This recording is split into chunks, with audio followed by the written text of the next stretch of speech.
Welcome back to my spooky season review series. This is episode number 4, and in this video we're talking about Scream 2. Now, for those of you who don't know, I just recently uploaded my review of the first film, and if you haven't had a chance to go watch that, go check that video out and then come back to this one. But I absolutely love that first movie, man. It's one of my favorites, and I'm very excited to be talking about the sequel, Scream 2. And for those of you who don't know, this film is once again directed by Wes Craven, and this film was quickly rushed into production after the success of the first movie. And let me just say, that's usually a recipe for fucking disaster, man. Movies that are rushed into production. And this movie came out, exactly a year after, in December of 1997. And let me just say that Scream 2 is a very enjoyable movie, man. Scream 2 is a very enjoyable sequel, and it's not as great as the first movie, but the first movie is like lightning in a bottle, man. But this one is very enjoyable, and I really enjoyed the intro again to this film. It's total fucking craziness, man.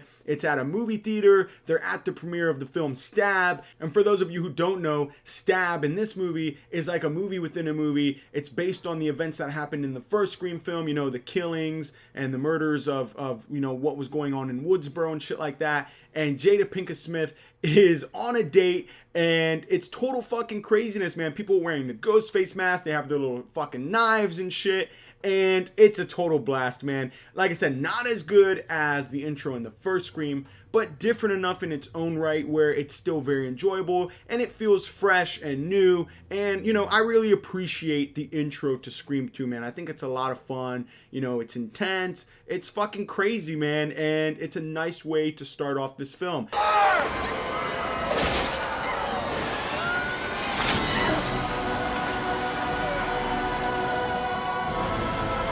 Now, once the intro is over, we are once again following Sidney Prescott, who's in college this time, and she's just trying to move on with her life, man, and forget about all the crazy bullshit that she's been through.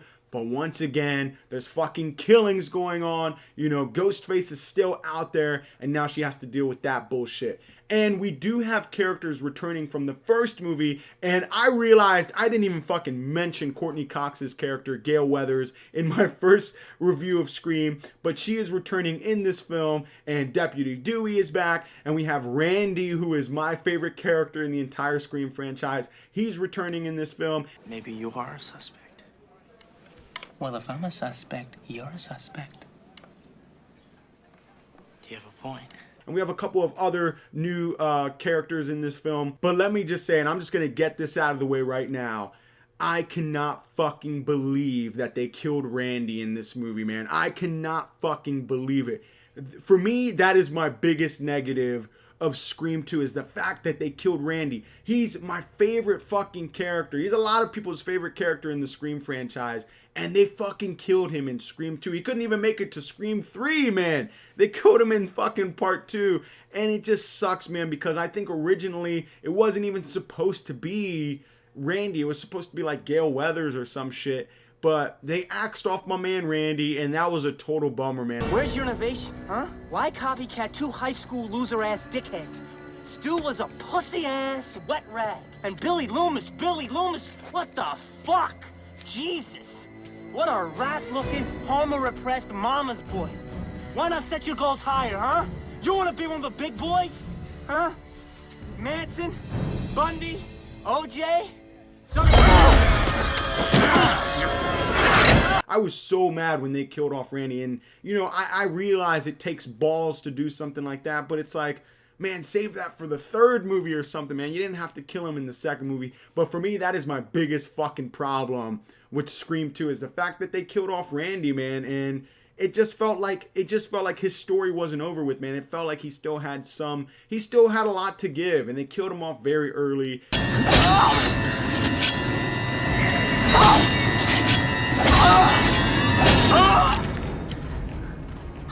Yeah, that was very upsetting.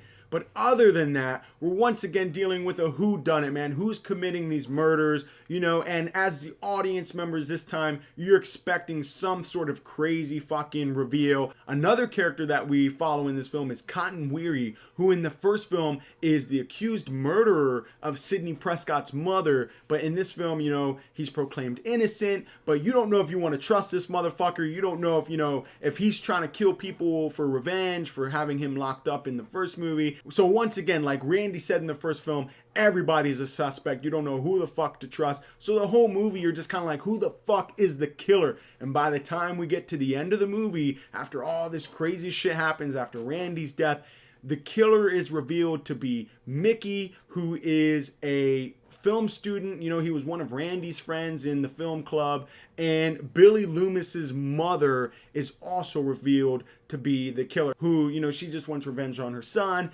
And Mickey is kind of just fucking wacko crazy guy who watched one too many movies. And, for me, the motives at the end of the film are kind of, you know what I mean? They're kind of not that great.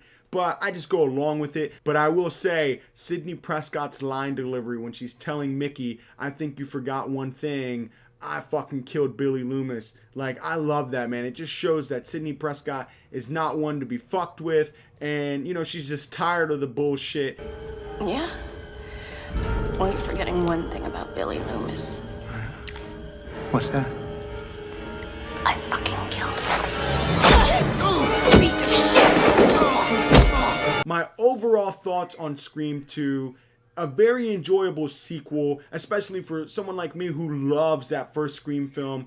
This movie could have been a total fucking disaster. It got rushed into production, but it's an enjoyable sequel, man. Once again, good performances in this film.